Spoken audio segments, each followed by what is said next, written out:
रोहित पवारांनी केलेले आरोप कृषी मंत्री माणिकराव कोकाटे यांनी मात्र फेटाळून लावलेले आहेत। मी रमी खेळतच नव्हतो अशा प्रकारचं स्पष्टीकरण आता माणिकराव कोकाटे यांनी दिलेलं आहे।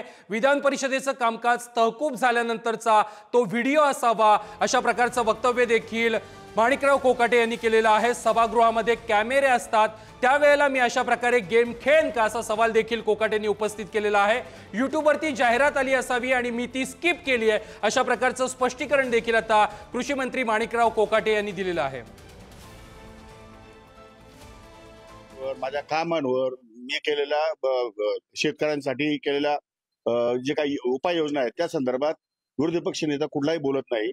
त्यामुळे माझं काम पारदर्शी आहे, माझा स्वभाव स्पष्ट आहे आणि असं कुठल्याही प्रकारचं हाऊसमध्ये बसू नये अशा प्रकारचे नियम मला माहिती आहे। आणि तिथे कॅमेरे चालू असतात, मी कशाला बसेल असं गेम खेळत?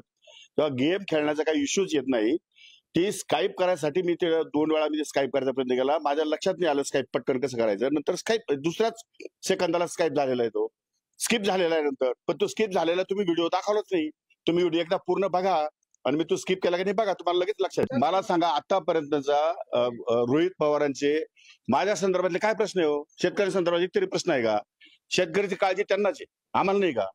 अहो आम्ही शेतकऱ्यांसाठी गावगाव फिरतो, विभागात जातो, शेतकऱ्यांसाठी बैठका घेतो, नवीन धोरणं तयार करतो, नव्या प्रकारचे आदेश देतो। इतक्या मोठ्या प्रमाणात काम सुरू असताना त्यांना ते काम कसं दिसतं? त्यांना रिकामे उद्योग का दिसतात?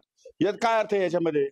हे उगीच स्वतःची करमणूक करण्यासाठी आणि लोकांना बदनाम करण्यासाठी हा त्यांचा प्रयत्न आहे, पण त्याच्याने काय होत नाही। अशा प्रयत्नाने काही जनता या ठिकाणी त्यांच्या याला बळी पडणार नाही हे मला कल्पना आहे। संजय राऊत आणि मला त्याचा शोध घेण्यासारखं काही वाटत नाही। त्यात काय आज चोरी काही केलेलं आहे किंवा मोठ्या प्रमाणात शेतकऱ्यांच्या विरोधात स्टेटमेंट केलेलं आहे किंवा असं काही वेळवाकड पाप केलेलं आहे असं काय त्याच्यामध्ये? काय विशेष काय त्याच्यामध्ये? मी स्काईप करत असताना तो व्हिडिओ तुमच्या मोबाईलवर जाहिराती येत नाही का? तुमचा मोबाईल ऑन करा आणि युट्यूबला जा बरं तुम्ही, तुम्हाला जंगली रम्य जाहिरात येत नाही का? जंगली रम्य जाहिरात येतात, गाण्याच्या जाहिराती येतात, कुठल्याही प्रकारच्या जाहिराती आज सोशल मीडियावर सुरू आहेत। त्यामुळे अशा प्रकारच्या जाहिराती येणं अपरिहार्य आहे। ते काय रोहित पवारच्या याच्यात येत नाही का? रोहित पवारच्या मोबाईलमध्ये येतात ना। कुठल्या गोष्टीचं भांडवल करावं, कुठल्या गोष्टीचं भांडवल करू नये हे रोहित पवारांना कळलं पाहिजे।